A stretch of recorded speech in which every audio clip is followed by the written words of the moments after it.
Hey, dailies across the world. I'm so glad you could join for a special edition of the Driven Daily Show. My name is Randall, and this show we promise to keep you driven on a daily. Now, I've got no doubt that we are going to deliver in the show. No pressure to my guest, but I've got no doubt that that's going to be the case.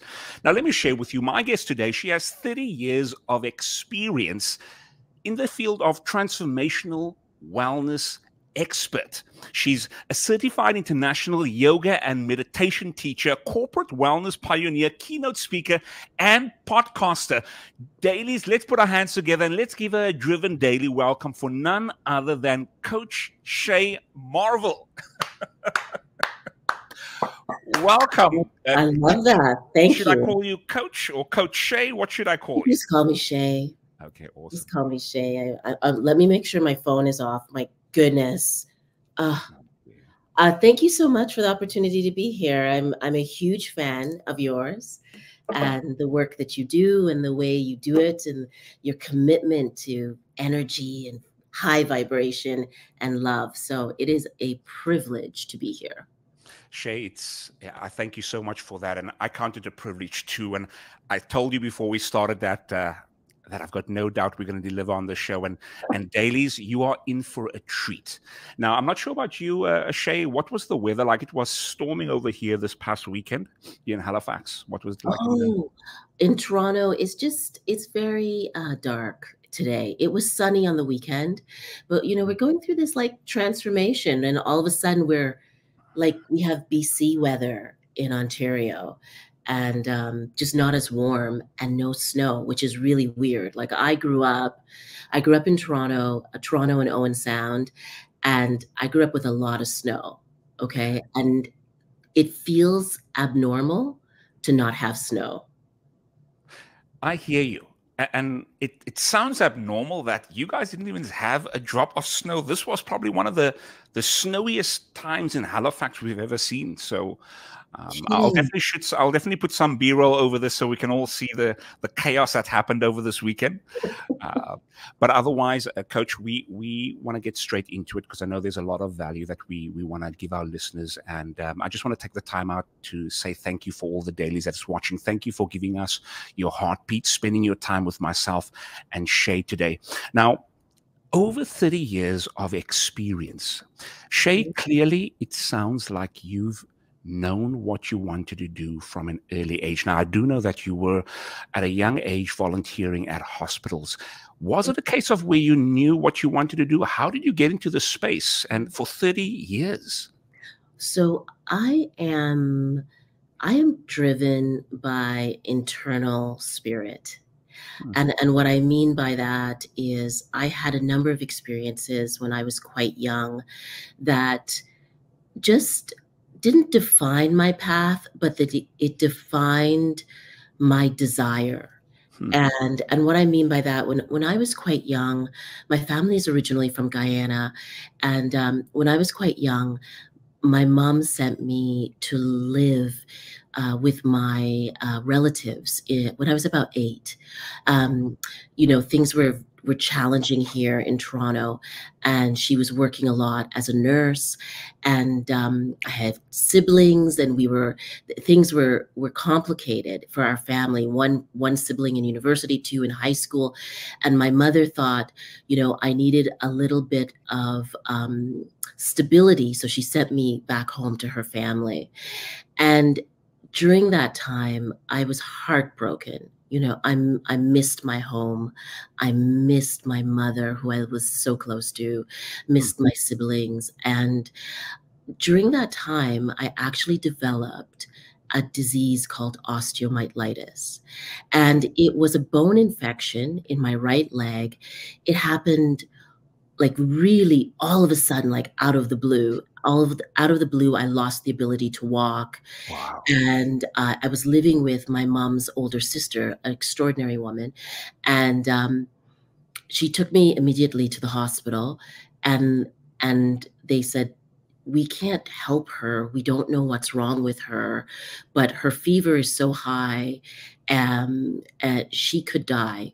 Our suggestion is that she go to the nearest uh, hospital that has greater facilities than us, and that was in Trinidad. So they, on a Sure. private plane, they flew me to Trinidad. Right, Canada was too far because it looked like I was going to die. I got to Trinidad. They diagnosed me immediately with osteomyelitis in the right knee, but they say it's gone too far. Gangrene is going to set in. We have to amputate her leg or she's going to die. At Wow. this point, my mom's on a plane. She's gotten to Trinidad. She is a nurse, and she says no. They say all we can do for your daughter, if we can't amputate her leg, is we can give her a blood transfusion. But she's going to die. Mm. If she does not get an amputation, gangrene is going to spread. She's going to become septic. I mean, it was horrifying. My mother went to the Canadian embassy. She said, I am a nurse. I need your support. I'm a Canadian citizen. I don't want my daughter to die here. If she's going to die, she's going to die in our country. Mm. I know she can live if she gets the help that she needs. I understand what's wrong with her. And so a massive leap of faith. She was a person of great spirit, a believer of a deeper being in all of us and connection to God. And I remember being on the flight. I remember being on the Air Canada flight and having hallucinations. We were sitting stretched out at the back, get to Pearson Airport in Toronto. There's an ambulance waiting on the tarmac. Mm. Go straight to Sick Kids Hospital, where one of the most renowned orthopedic surgeons is waiting, Dr. Robert Salter, and he's the one that, with his team, saved my life and saved my leg. Wow. 7 surgeries later. And the reason I bring this up in relationship to your first question about, how did I know? I was changed during that process. I learned to pray during that process. I mean, like a lot of kids, I was taught to say my prayers at night. But Mm. I knew that I was on the brink of death. And right before I went into surgery, I closed my eyes and I laid my hands on my stomach and I said, Dear God, please, please preserve my life. Mm. Please help my mother. Please help me become strong. I didn't say, Can I please help me to walk? I just said, Please help me to become strong. Mm. And I cannot tell you, after I stopped speaking, the sun came up and I knew, not when, but I knew in my bones that I was going to live and that I was going to walk and I was going to run. Mm. And I spent 3 months at Sick Kids Hospital. I had 7 surgeries.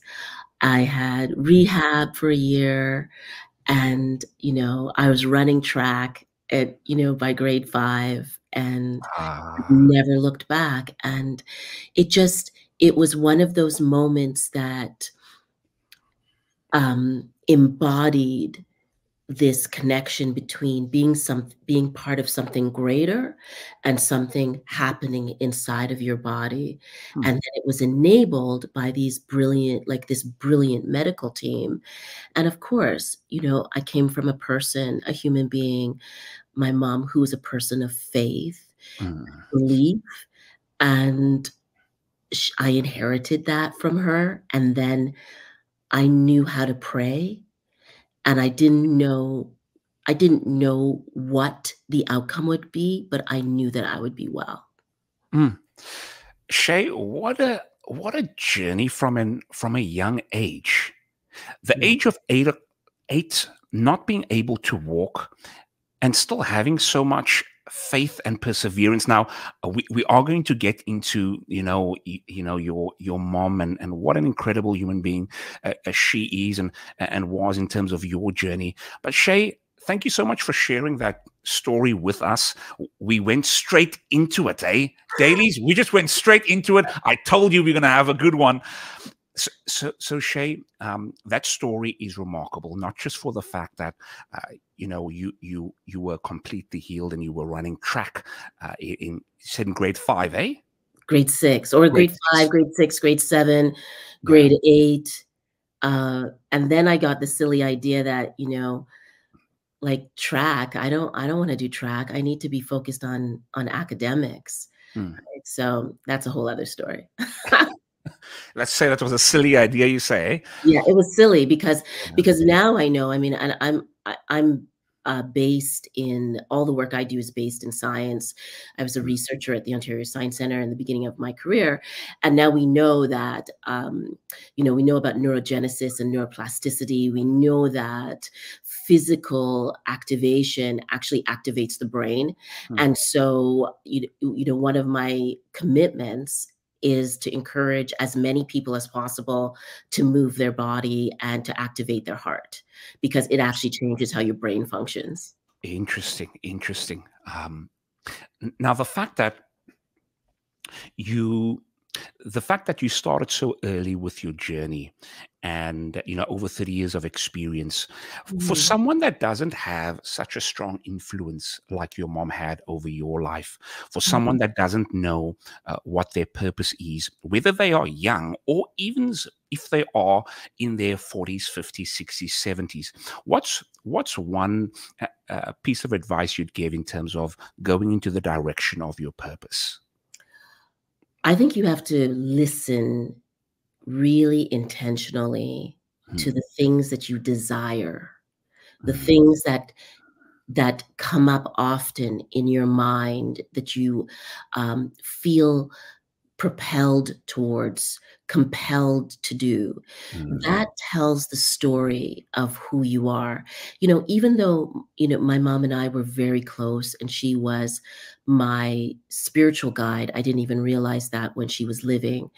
mm, She did not understand me for a long time. She didn't know how to always activate the things that were in me. She tried, like a lot of parents, to make me do the right things, discipline, stay in school, mm, get high grades, mm, do well in math, and and and focus on academics and stop talking in school. She tried to get me to go into, for a little while, to get into law or to go into nursing, because, so many parents, they believe those professions are the professions that give you a good and great life. mm, So she struggled with the fact that I wanted to write and tell stories and teach yoga and train to be a yoga teacher and train to be a meditation teacher. She mm, thought those things were a little bit odd. She came along and we merged, later in life. mm. But I think you have to have a lot of courage Yeah. to follow your desire and to pay attention to, like, what are these little things that motivate me? Mm, What are the things that that make me excited? Like, yeah. for example, there's lots of people who are very physically motivated, kinesthetically, Mm, incredibly intelligent, but we don't know what to do with those people. We don't say, oh, do more sports, right? Well, some people, now they do. When I was a kid, it was not do sports. It was like not watch television, not do acting, not write, not sing, you know, just do academics, and that's how you get ahead. But mm. how you get ahead is by being your truest self, and that requires courage. So true. And thank you for sharing that, especially for someone that is wanting to take that leap of faith, but they're feeling like, hey, I've got to do the safe thing, whether that is going to school, following advice from family and friends. But you are letting us know, hey, uh, listen to that inner voice. So thank you so much for that, Shay. Speaking about doing meditation retreats and yoga retreats, I couldn't help but see that you've done. Is it is it is it? Am I correct when it comes to laughing retreat? Like there was a laughing aspect to it. Yes. Yeah. Laughter is one of the tools that I use in training and guiding people to meditation. In fact, I always say, before you meditate, actually start laughing, because Mm. laughing actually, when you're really doing vigorous laughing, it actually increases your heart rate. right? Yeah. And it's very physical. You're using your diaphragm, you're using your whole body, hopefully, and it it just like brings you it makes your stimulates your brain. And the thing about meditation, why so many people have difficulty with meditation, you'll hear people say all the time, I can't sit, I don't have the patience, it's boring. The reality is you're overstimulated. That's Ah. typically why you can't sit for a long period of time. So when you laugh or you run or you jog or you do something really physical, it actually releases the physical tension and muscular tension, and then you can actually relax. And then you can kind of sit and start training yourself to meet yourself with a kind of grace and acceptance, whether you're sitting for 5 minutes or you're sitting for an hour. Interesting. Were you going to say I something else was going there? to say Yeah. something just in terms of your last question. You asked about, as you age and you try to figure out what your direction is and your desire. Mhm. I think it doesn't matter. I've trained people from the age of 5 to 105. And one of the things Mm. I've observed about people who are in their 80s and 90s is that they still have a desire to change, transform, and create a new life. And the thing that keeps us back is that we always think that we're too old or we're too this. Mm. We don't have enough money, we don't have enough education, we're not in the right place, we don't know the right people. None of it is true. All of those things are social constructs. If Mm. there is something in you that's saying, I want to become A or B, Mm. okay, unless it's a doctor or something where you have to go to school for a million years, Mm. and even if it's a doctor, there is something you can do that is related to Yeah. that profession that activates your character and your personality. Mm. Thank you so much for that, because sometimes I feel like, as individuals gets older, there's a sense of they don't take me serious anymore because I'm almost going to pass, right? So it's a case Yes. of you are letting us know, hey, at the age of 60, 70, 80, if not 105, you still have the desire to improve, to impact, and to add value. So major, major salute to you for that, Shay. And also for those that are watching right now, thank you so much for giving us your heartbeat, spending your time with myself and Shay. Now, Shay, we want to get to know you a little bit more. Now, I know you love apple pie. Now, we're going to get into that pie, that pie analogy a little bit later, because I found that to be so interesting. I'm not sure if you know what I'm talking about. I don't. Okay. So tell Uh, me. Oh my goodness. I'll remind you thereafter. Okay, Now, I know, tell me. Yes, yes, yes. I do love apple pie though. I know, no, wonderful. When last did you have it, though? Well, I think Christmas. I think Christmas I had apple pie. Yeah. Okay. Apple pie with some nice, I like it with some nice custard or some vanilla ice Yeah, cream. Mm. exactly. I love Yeah. it. I love it. No, Ice awesome. cream, vanilla ice cream, apple Yeah. pie, deconstructed apple pie without the crust. Oh, yeah. That's how you like it, eh? Deconstructed? I like it with the butter and I like it deconstructed. Depends on the level of, the number on the scale that's, going No, up I and hear down. you. I've never had it with butter. How do you put the butter? You No, just put it over? I meant the without the pastry, Okay, without the gotcha. just the, apple crumble or I'm something. like, do they put the butter over the apple pie like another flavoring? So I know you've got 4 amazing kids and a partner, and how are they doing? Firstly, I didn't even ask you that. I should have always just done that in the beginning. How's the family doing? Our family is doing really well. We've got a blended family. So my husband, we've been married for about 21 years, and Ah, when I met phenomenal, eh?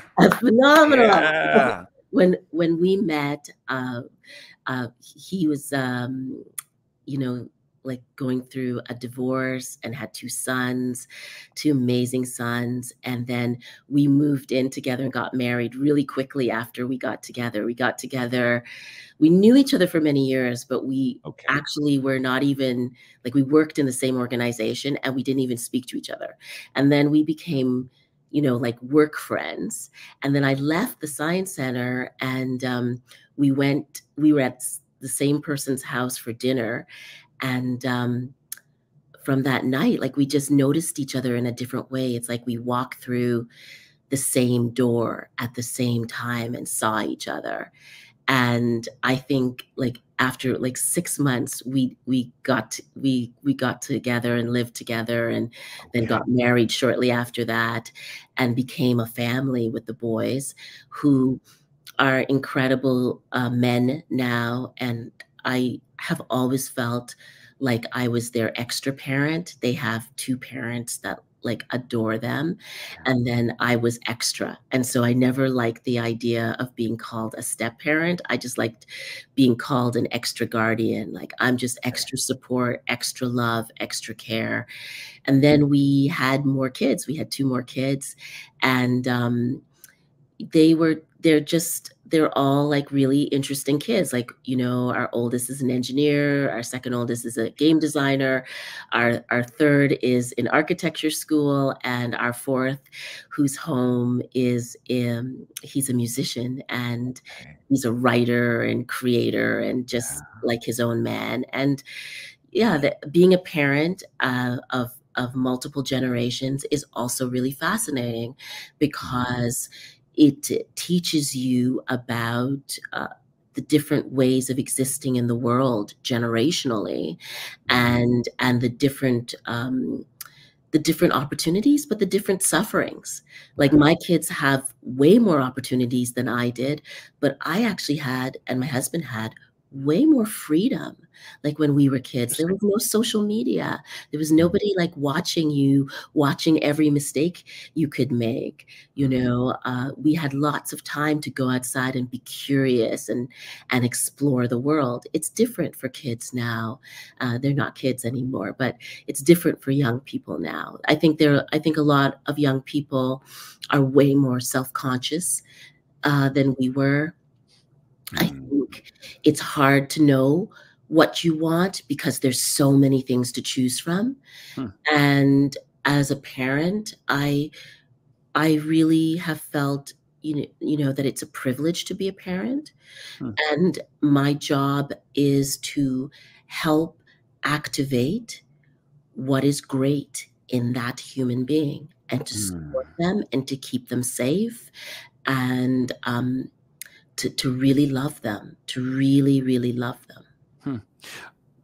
Wow, there's so much I want to unpack, but that's for another podcast all on its own. But I wanted to ask, you mentioned in the beginning when you saw your partner, and it felt like the two of you walked through the same door at the same time. It felt like there was something special there.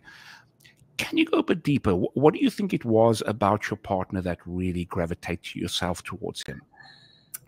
You know, it's such an interesting question, because we knew each other for so many years. He's a designer. I was a researcher, and we were at the Ontario Science Center. And we walked by each other, I would tell you, 1,000 times, and Mm, never spoke to one another. And then I think we were at this dinner of a very good friend of ours, and I had just gone through a breakup. He had just gone through a terrible breakup. And I think we were both vulnerable. mm, And I think we recognized this kind of friendliness in each other, and trust. And we spent a lot of the evening like just really like talking to each other and laughing. And I describe it as walking through the same door metaphorically, because I do not think before that day I had ever seen him in that light before. And I mm. certainly know he did not see me in that way. Ah, interesting. You know, Shay, and thanks for sharing it. It definitely sounds like um, it was a case of where the two of you, there was no walls or guards up that prevented that interaction. And No. yeah, and I think many a times, especially when you are single, you are in a space of where the defenses are so high because you don't want to be hurt again. But it Yes. sounds like the two of you were at the right space at the right time. Yes. And Yeah. we weren't looking, like we weren't looking to date anyone. I was just going to dinner to have a reunion with my friends from work, and I was excited to see everyone. I wasn't thinking about falling in love. Mm, And I think one of the things that has kept us really into each other and like liking each other and having fun is that we're friends, but we laugh a lot. We have a lot of fun together. mm, And we were laughing during the pandemic because there was a period of time when we're both at home, working at the dining room table, or he's in the studio. We would share a studio for his design work, and then for me to do some recording, and we were like passing each other, and we were spending so much time together, like so much time, and mm, and we kept saying, it's a good thing we like each other. It's a good thing we're mm, accepting of one another, and we just found, I can't speak for him, but I know for me, I have found marriage to be hard, mm, very hard, but I also find like there's this deepening of connection, of caring, of being in love with each other, and you think you've gotten to a certain level. And then there's another level. There's a level below that level, or a level above that level, mm, that widens your connection with that person. So it's mm. we're really blessed. Interesting, and I know, Shay, you've been. I hope you taking a sip of your beverage over there, because you've been giving so much value on that point of discovering so much layers. It almost sounds like the layers that you discover is not so much about your partner. And I think you know where I'm going with this. The layers that you discover is the layers of yourself, and the depths at which you discover who you are, Mhm. then in turns makes it a case of where you actually see the depths in your partner. Yes, And that's interesting. That's a really yeah, interesting point. I like how you frame that. yeah, I equate it to reading a book. We can read the same book over and over, and every time you read it, you can get more Yes, revelation. And your partner's the same partner, but the more you read it, you discover about yourself, and then you get more revelation about your partner, and so you get deeper and deeper. So kudos to you for that. Now, I did want to ask you more relationship topics a little bit later in the segment, yes, of uh, course. but I wanted to ask. Um, we can clearly see that your mom had such an impact on your life, and I couldn't help but marvel. Excuse Mm. the pun there. At, yeah, I like that. at your mom's love for South Africa, aka Oh my Miriam god. Makeba, aka Desmond Tutu. Do you mind just sharing with us, her Oh god. involvement in that whole Love process? you listen to the podcast, I guess. That I had to do it. Yes. Okay. So my mom, I said my family's originally from Guyana, but my mom and a number of her siblings went to school in England, and she became a nurse and a midwife in London. And when she was a nurse, she ended up on the floor where she was actually looking after many celebrities. And one of those celebrities was Marian Makeba. Mm, And she'd been to the hospital a couple of times and befriended my mom, or my mom befriended her, and they created a bond, and she trusted my mom. And one of the things that was so exciting to my mom and her siblings was going to London and meeting Black people from other parts of the world. Meeting so many people of color from other parts of the world, especially from Africa. mm, And one of the things, there's obviously, as you know, there's lots of different color issues within the African and Black diaspora. yeah. But one of the things that my mother, she just loved was when an African brother or sister would say to her, sister. Mm, And Mary Makeba always referred to her as sister. And she shared all these stories. about how she grew up in South Africa and shared these stories about apartheid that my mother was not aware of. Like, if you remember, this is like before social media. I mean, everything that you knew was really from people you met and from a book and from the news. Yeah. Right. And here she was getting this account from a woman who was living through a revolution and using her music Mm. to liberate other people and herself and to share the story of her countrymen and women. And my mother was so moved by that, she became a huge, huge fan of South Africa, of the stories of South Africa, and trying to support the anti-apartheid movement. And in Canada, Desmond Tutu had come. He'd come to Canada a number of times, but he came in 1985, I believe, 84 or 85, when he was advocating for the release of Nelson Mandela. Mm. And he'd done a tour, and my mother made sure that we went. There was a three-day program in Toronto, and he was going to be at the Roy Thompson Hall, and there was a choir, and he spoke at Queen's Park, and we went to everything. We went to every rally. My mother's like, we have to do this. Hmm. These are our brothers and our sisters. Mm. And so it was life transforming. It was when I heard him speak, and you hear, like, also, coming from the Caribbean, or not that Guyana's in the Caribbean, it's in South America, but it's a Caribbean culture. Mhm. This history of the Caribbean is different from America and from South Africa in terms of segregation. And so we were listening to the stories of what's happening with African Americans, and what was happening in the 60s. And my mother was very much, a supporter of an advocate for the freedom of African Americans, but then also seeing what was happening in South Africa, she felt like she had a personal connection to it.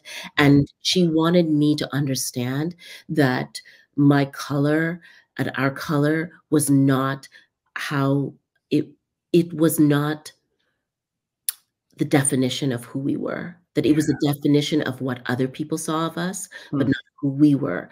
And that wherever you were, where you could be free, you had a responsibility to support and advocate for brothers and sisters around the world in the diaspora. And at the very least, if not to advocate, to learn about the lives, because she always said, it could be you. Mm. Right? Wow. Shay, I'm sure as you progress in your journey, I'm sure you've instilled most of those values into, as long as you could try to instill those values, into your offspring. It really begs the question, and I was thinking this, Shay. Imagine social media was back in the apartheid times. I Oh, wonder how things would have been if that was the case. it's hard to imagine. I mean, I think about the power that we have without social media. Mm. The movements that happened before we actually knew what was happening in the rest of the world, right? Mm. And then social media amplifies the good and the bad in us. So, Yeah. like, I mean, I think it amplifies our stories and our power and our ability to use collective language. Mm. It amplifies our ability to be connected and to communicate with one another. The power of social media, I don't even think we've begun to fully understand it. Yeah. However, I think the illnesses that social media is creating in terms of psychological and mental suffering, the comparison, the voyeurism, Mm. the attention deficit disorders that are coming from constantly being online and looking and comparing. And Yeah. then the other part is that, and again, okay, this is just my opinion, the ugliest parts of us get amplified in social media. I said to you earlier, I feel like in many ways I was more free when I was a kid in the 80s than Mm. than a lot of kids are now. I hear things in social media about race and about gender, about division, about our religion that shocks me. Mm. I feel like we should be better because we know that these are social constructs. These are not these are not even fully real things, Mhm. And the other thing is that, especially for people who are descendants of slaves, or descendants of any marginalized people, we behave like the world is worse than Mm. it was. And actually, historically, statistically, in terms of education, in terms of poverty, in terms of cleanliness, Yeah, we are so much better off than we were 100 years ago, yeah. 300 years ago. So we need to focus on, I think, on what makes us better now rather than all the things that are wrong and all the things that are Mm. barriers. Man, that is so encouraging. I felt that right there, Shay. And if you are still watching with us, a major salute to you. Thank you again for spending your time with myself and Shay, giving us your heartbeat. Now, still on the trajectory of you growing up and your journey, I know you mentioned that one of the awesome things about your mom was that you mentioned she never spoke ill of your dad, and she Mhm. always presented the world in a space of there's so much possibility. Do you mind Mhm. just speaking on those two things? Yeah, I think I respected that in my mom.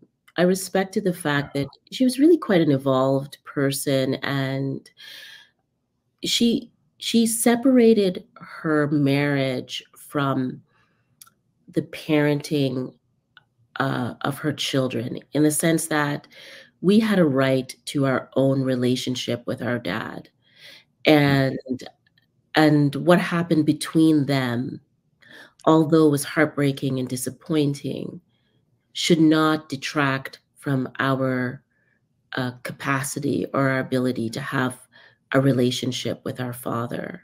mm, And I think that was really evolved because I think sometimes kids can become, they're trapped in the middle of their parents and their yeah. parents fight.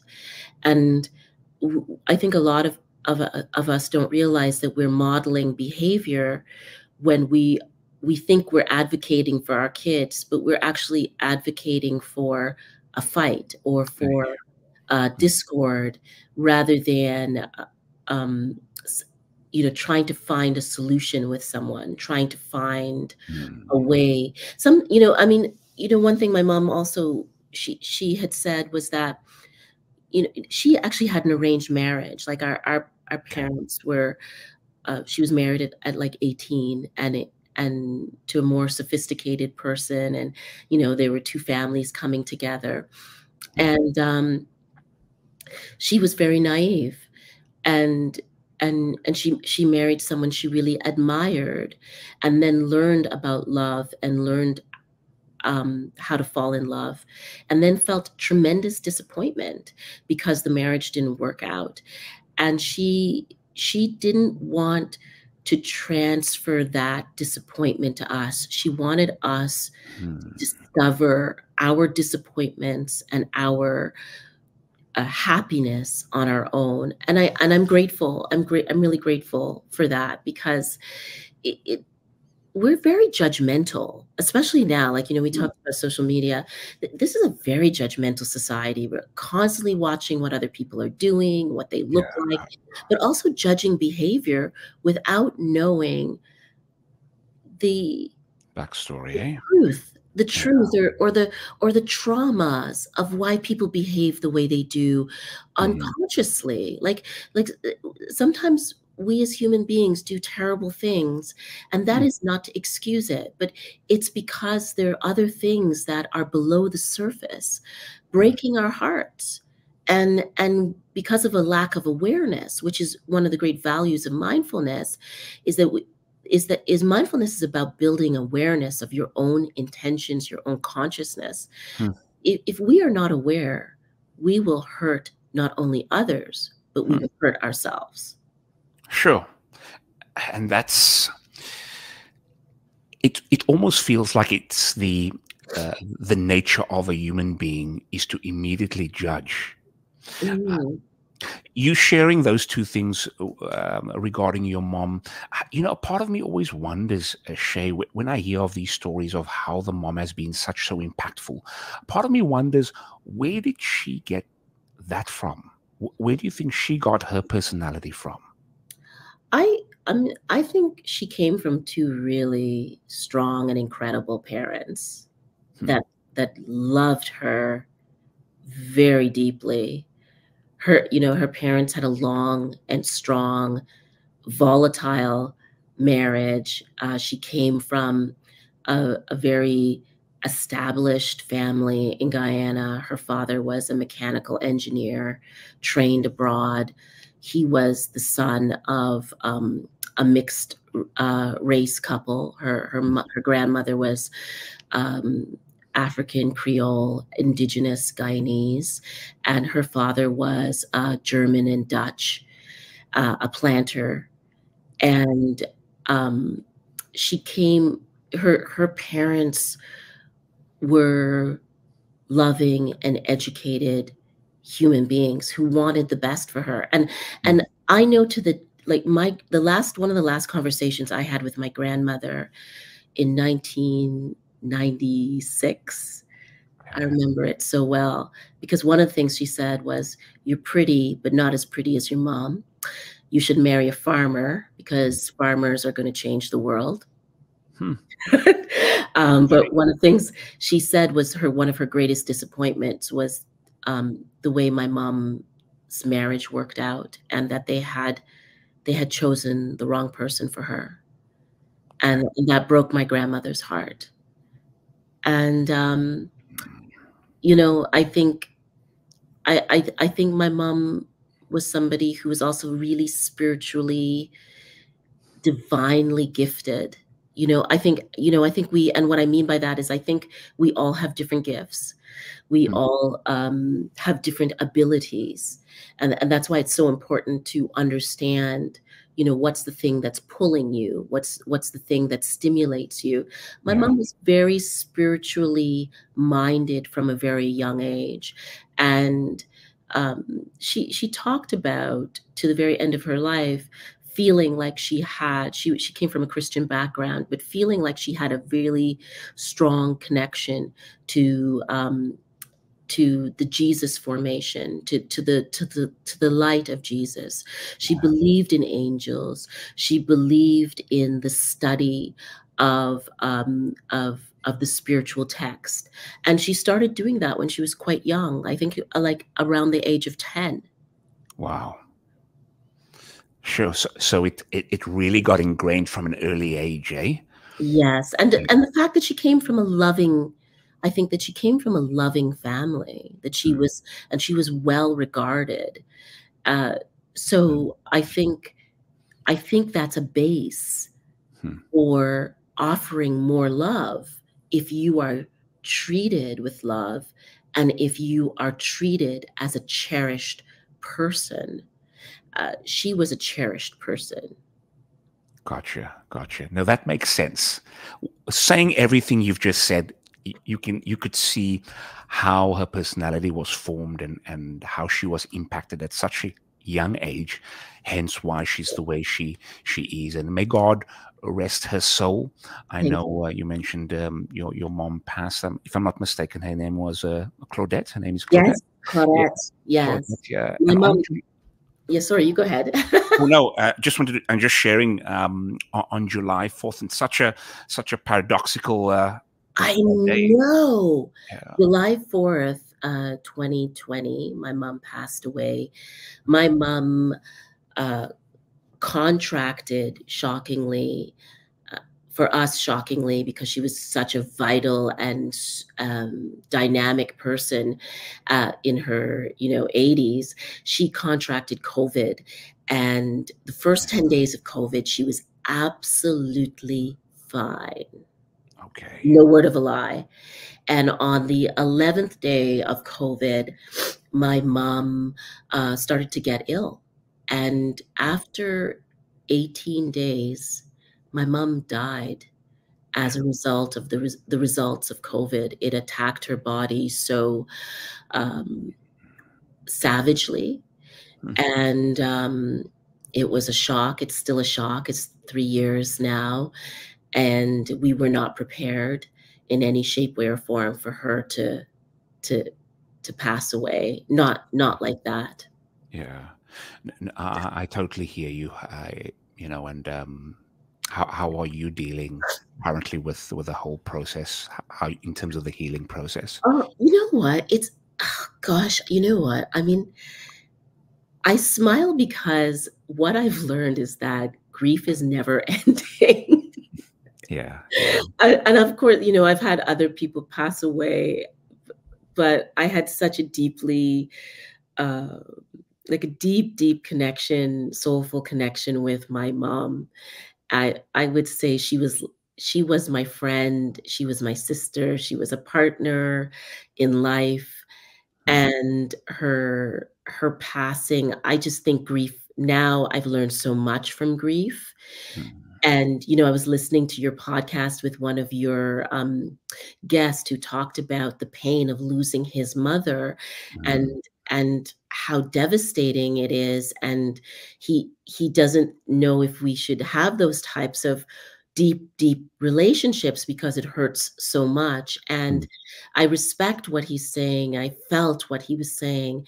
And at the same time, I couldn't disagree more. I feel mm, I I I don't think you can help when you meet somebody so powerful, whether it's a parent or it's a friend or it's a lover.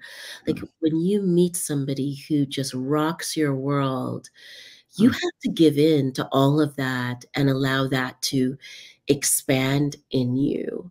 mm. And my mom's life has been teaching me so many things since her passing. I didn't share this with you, and I haven't really shared it with a lot of people, and I'm not quite sure why as yet, Mm. but about a year after my mom passed, I discovered a, um, a growth on one of my kidneys, Okay. and it was a shock because I'm, like, really pretty healthy and strong, and I'm Mm, not on any medication of any kind. And not that if you're on medication, it's, bad. I'm just yeah. saying I didn't have any health issues. Mm, And what I was starting to experience were the symptoms of middle age, and like heavy periods, and all of that sort of thing, heavy menses. And that's why I went to the doctor to have, an ultrasound. And in doing that, mhm. luckily, we discovered that I had this growth on my kidney.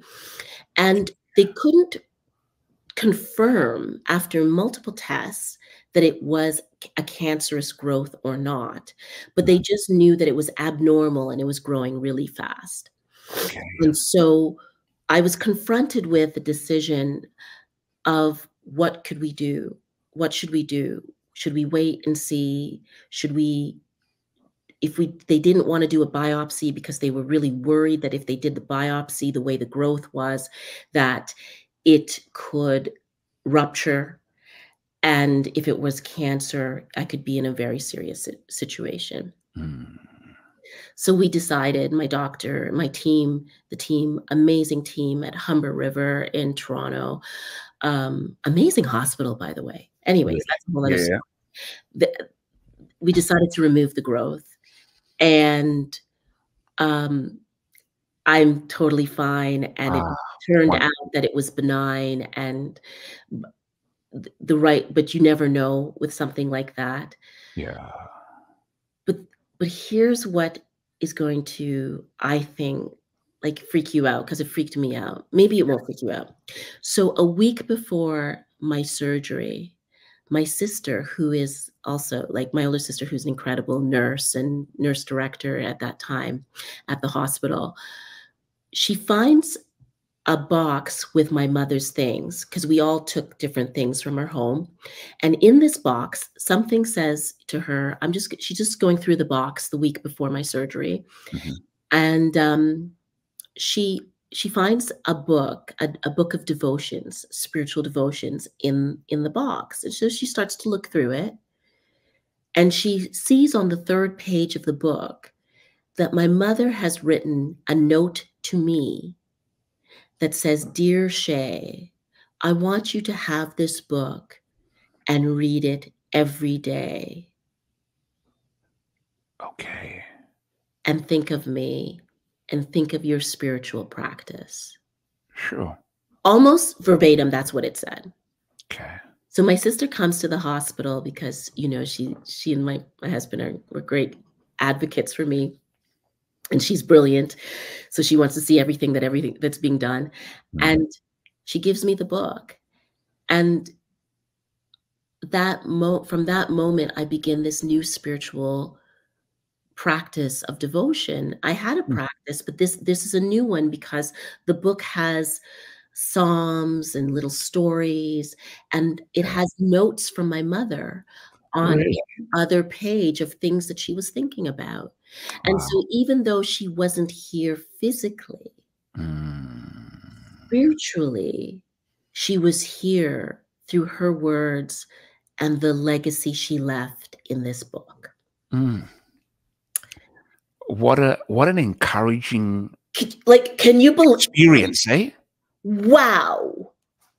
And what perfect timing. Your sister could have found that book any other time, but that time when you were at kind of your worst, it Yes. popped up. And Yes. what was awesome was the fact that there was notes also written from your mom, That's the which made piece. it so personalized, eh? That's the piece. It was the Yeah. notes, it was her thoughts, it was a reminder that I wasn't making up, that I knew this powerful human being. It wasn't that grief was making me say, "Oh, she was this amazing person." Hmm. No, no, that's actually who she was through struggle and pain and and and study. Hmm. She evolved into a person dedicated to um, to the practice of spirituality and learning more. She had friends from all over the world. She supported other people's religions. She was a very strong Christian, but always embracing of others. Was a student of the Bible, and Hmm. there in this box is a book with her notes to me Mm. about how to live a deeper, stronger, more loving life. Yeah. And it changed me. That moment changed me. I walked into the operating room, like, Mhm. because I was like, "There's nothing wrong with me. I'm healthy. I'm strong." Like, I had this mantra, "I'm scared, but I'm resilient. I'm Mm. scared, but I'm resilient. I'm worried, but I know that I have a body that is rejuvenating." Yeah. These were the things that I was saying to myself. Mm. And I walk into the theater with the nurse, and the surgeon comes in, and he says, and they have this protocol where they want to make sure you're the right person. Number one, Yeah. they want to make sure that they operate on the right side of your body. So they ask you, "What's your name?" They're like, "What's your name?" I'm like, "Shay Marville." "What side are we operating on?" "On the right side." And they all start, like, almost like it's almost like they're chanting. They're saying Mm. my name. They're like, it was so powerful. I knew that my mother was with me. I Mm. knew I had the grace of God with me. I knew that I had a history. The Mm. last time I was in the hospital like this was to give birth to my kids, and when Mm. I was when I was 9, when I was 8 and 9, and I was at Sick Kids Hospital. That was Mm. it. Yeah. And so I knew, I said, this is not my time. I'm not going to die. Whatever is coming, I can surpass it. And I think this is Mm. the piece that's important for us as human beings. No matter what happens, no matter what you experience in loss, no matter what you're facing in terms of a diagnosis, health Yeah. diagnosis, Yeah. um, you cannot give up at the moment that the news is given to you. At the Mm. moment the pronouncement is given to you, Mm. you have to anchor yourself in, but I'm alive. Yes. I am here. I Mm. have life in me. I want to live. I Mm. may not know the answer. I may not know the exact outcome.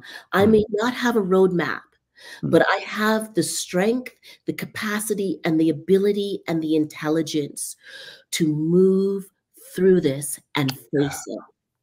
Yeah. And I think so many of us, when suffering comes, when pain comes, when loss comes, when breakdown comes, Mm. we assume that one will die, one we're deserving of it, one that that we think, why me? Mm.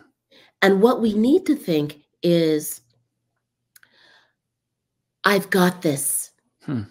I don't have the answer, Mm. but I have an ability internally, spiritually, holistically, Yes. that will figure out a way to overcome this Mm. moment of suffering. And I know, I have people that I've coached, going through terrible experiences, cancer and facing death, and they say, well, but this is not a cure. And Mm.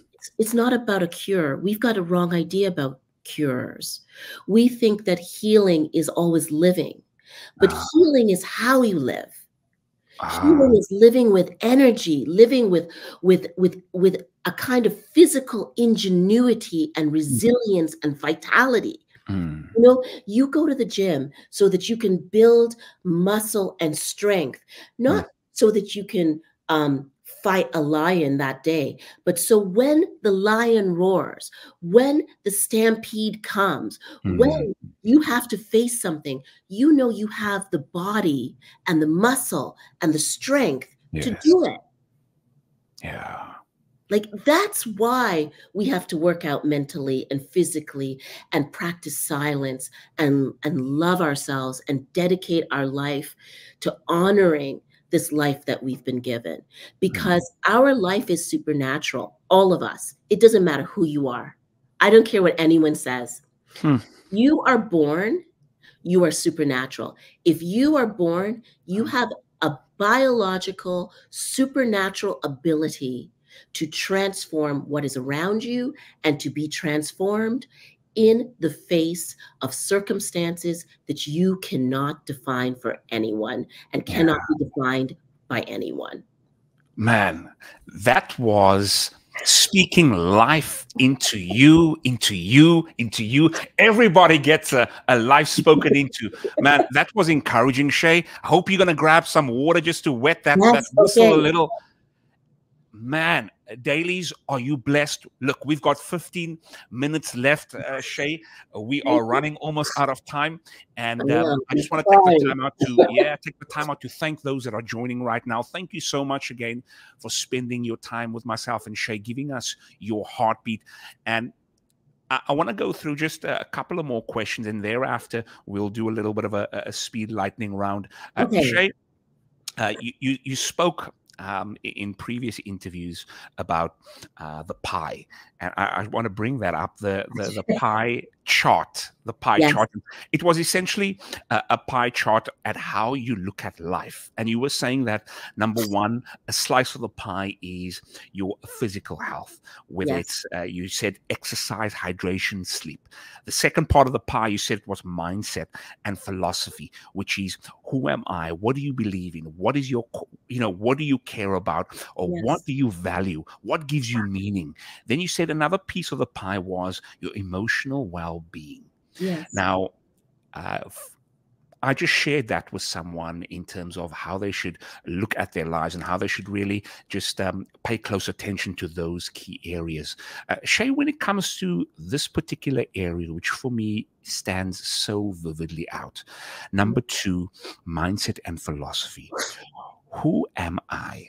Shay, without being a transformational wellness expert, certified international yoga and meditation teacher, corporate wellness pioneer, keynote speaker, and podcaster.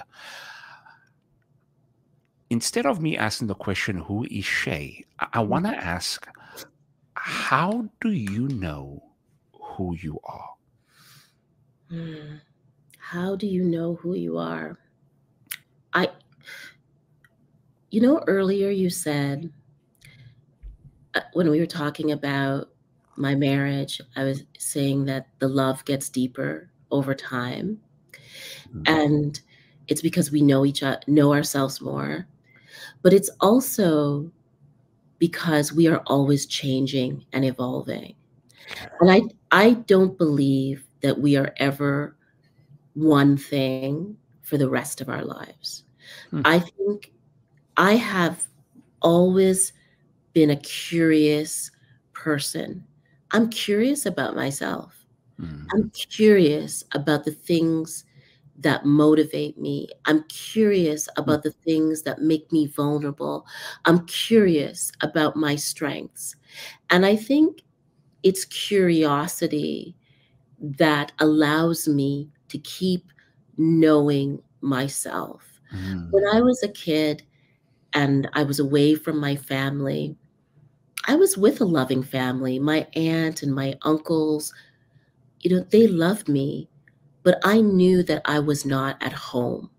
I knew that I belonged somewhere else. There is a voice in all of us that tells us the truth about who we are and where we belong and what's important to us. And most of us are trained out of listening to that voice. Most of us are trained to listen to the external world more than we listen to the internal world.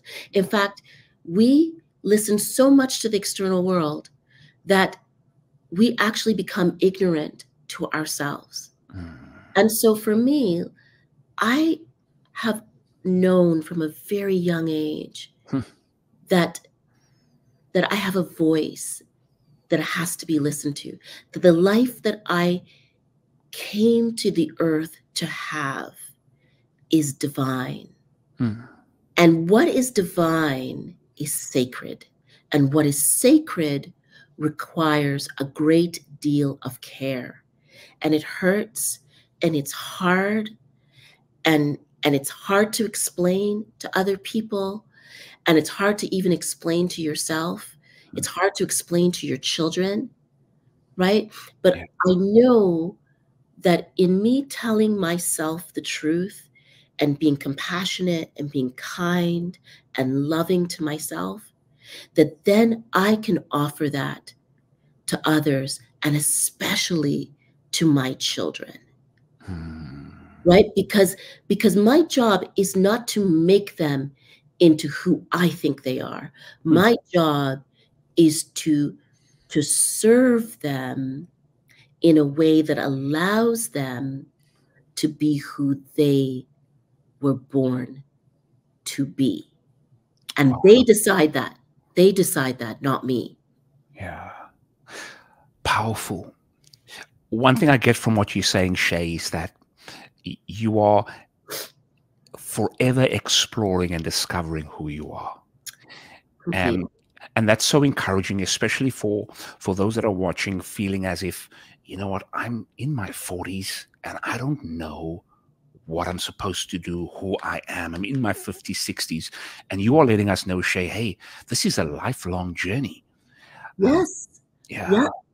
And I think lots of people in their 20s and their 30s are, they feel so much pressure, right? To know everything, to do everything, to have every right answer. When the reality is, aging is actually our greatest innovation, People Hmm. used to live to 40 and die. Okay. Now we live beyond that. And it's almost as though we get a second and third and fourth and fifth chance, as many chances as you live. That's as many years you live, that's as many chances as you get. Hmm. And you're never too old, you're never too young, you're never in the wrong place. Hmm. You're always in the right place to change and evolve and grow into the thing and the person that you want to. The reason we don't often become what we are interested in, and notice I'm saying interested in, Okay. because being interested in who you want to be and interested in things is what lights you up and gets you excited and makes you curious and activates you. The Hmm. reason most of us don't do that is because we're thinking about what other people are thinking about us. We're Hmm. thinking about, like, well, what's Shay gonna say? What's Joe gonna say? What's Randall gonna say? Hmm. What's Muhammad gonna say? What no. What's Hmm. my mom gonna say? What's my dad thinking about me? What are my friends gonna say about me? No. Hmm. The question is, what do you say about you? Yes. That's that's the ultimate, because you're not here to serve the world. Hmm. You're here to serve the spirit that came into the world and was born into your body and said, let's go do this. Let's go make something. Let's go have something. Let's go try something. let's Hmm. let's let's let's go taste something. Hmm. That's such a paradigm shift, Shay, because many a times we feel like our mission is to fill everyone else's cup, and then we run dry and we wonder, why do I feel burnt out? Why do I feel like my energy is spent? Well, it's because we haven't filled that cup. And it's so evident, Shay, that you're when watching your social media, there's such an overflow, and watching you right now, there's such an overflow of your cup. It really begs the question, and specifically for someone that's watching right now that is feeling Mm. like 2024 is going to be similar to 2023. 2024 is just going to be a repeat. There's nothing that's going to be exciting for this year. Can you just speak to someone's cup that's feeling a little Empty. running out or empty right now? Yeah. Number one, you're Mm. exciting. You are exciting. You're the game. Hmm. You're the story.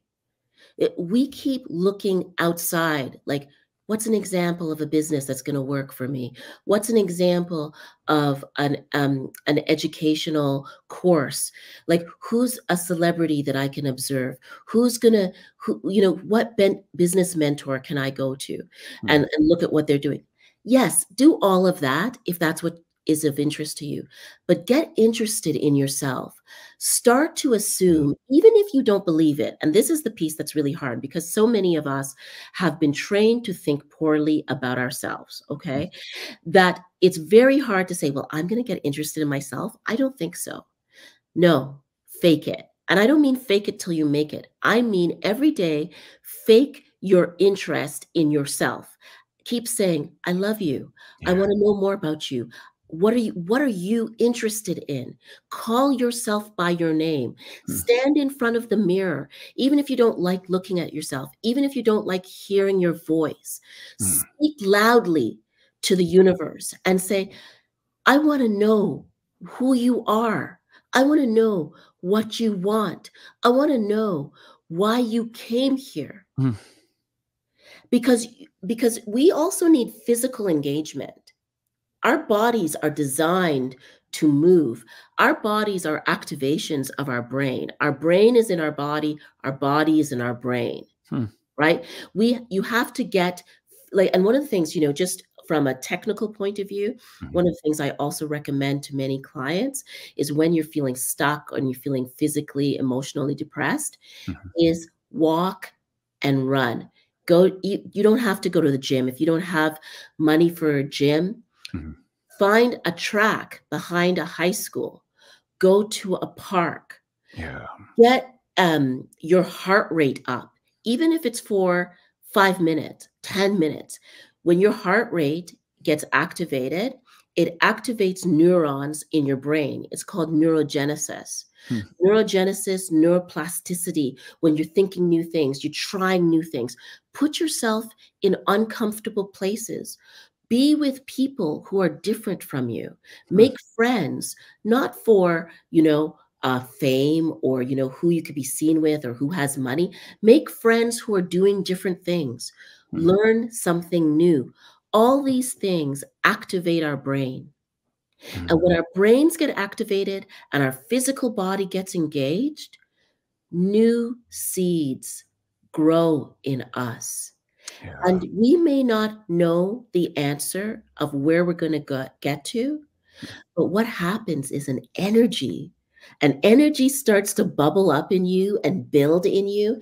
And you're like, hey, I, I, I'm the thing. Yeah. I'm the story. Yeah. I'm the narrative. I'm the business, Mm. right? Yeah. Man, You you are the thing. You it's coming so from a place of empowerment as opposed to a place from victimhood, where victim talk would be, you know, opportunities hasn't come our way. Why didn't he or she do this for me? But you are saying, Shay, you are saying, hey, you are the opportunity. You are it.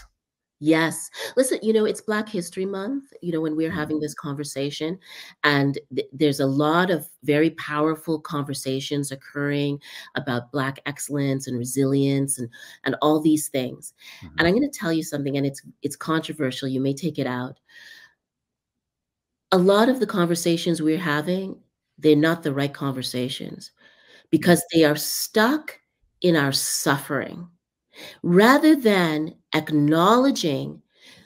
If you are an ancestor Mm. of the diaspora, of the African Black diaspora, you are a child of resilience.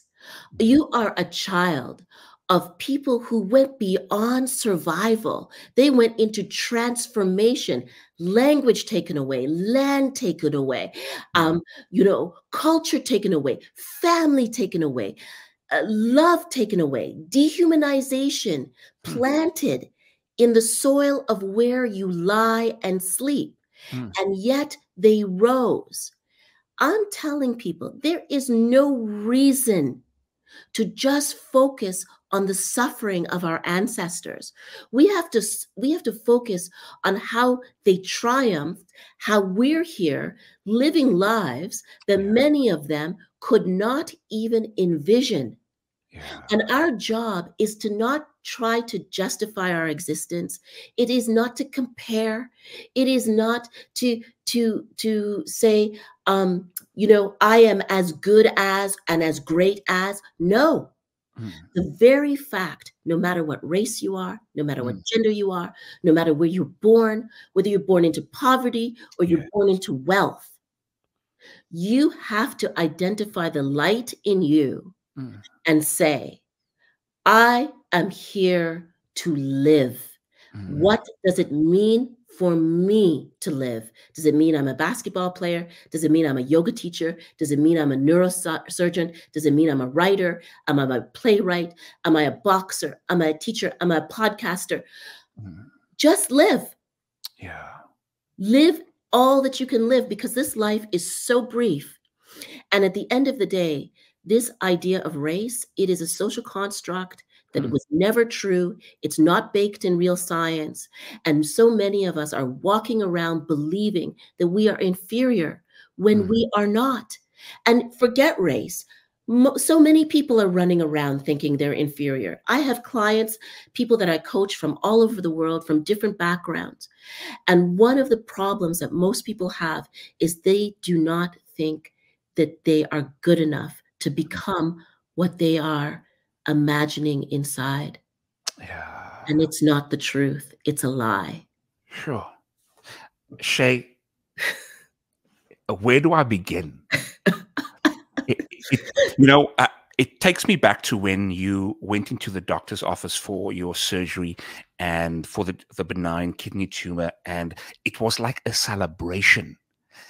And you are essentially letting us know that we need to speak, because there are people that are feeling they are in a space of apathy, in the Yes. state of, hey, whatever happens just happens. What happened to me, that's defining my future. But what you are saying is, you are saying we need to speak life. And Yes. we need to be our own biggest fans. Yes. And yes, maybe what happened to us in the past, it was a dismal period of our lives, but you are letting us know that this needs to be a time of celebration. Yes. And an acknowledgement that you are the church. Mm, You are your own temple.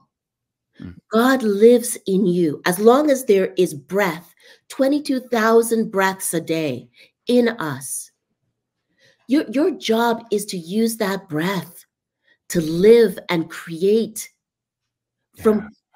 from the struggle, from the suffering, from the devastation. Hmm, Don't let anyone win. Don't let the people who thought you were less, who beat you down, who hmm, fired you, who took the job from you, who abandoned you, don't let them win. We hmm, don't realize so many of us, we are living in our trauma every single day. And that person, those people, that group, whoever hurt us, they get to win every day that we don't stand up for ourselves. We have yeah. to speak life into our life until we believe it and feel it. Yeah. That is our job. That is our greatest job. So true. And like you and I both know, it says in the good book that the power of life and death is on the tongue. And we sometimes wonder, where do we start? How do we transform the victimhood thinking? And like we're mentioning right now, it starts with us speaking life into our situation. Now, I've got two more questions for Okay, you okay. because time has just flew. And if you're still watching, a major salute to you. Thanks for spending your time with myself and Shay. Now, Shay, I want to get to two questions, and we're going to end off with something very special that I find very special, and I hope you remember this as well. Now, um, if you are on your, let's pretend for a moment, Yes, you are laying down yes, and on your deathbed, yes, and of course, this is pretense. yes. But for the sake of the analogy, you are laying on your deathbed and you had one more word. You only had one word left to say. What would that one word be? Oh my God, that's so hard. Expand, Hmm. expansion, expansion. We are like I I believe that we are all expansive.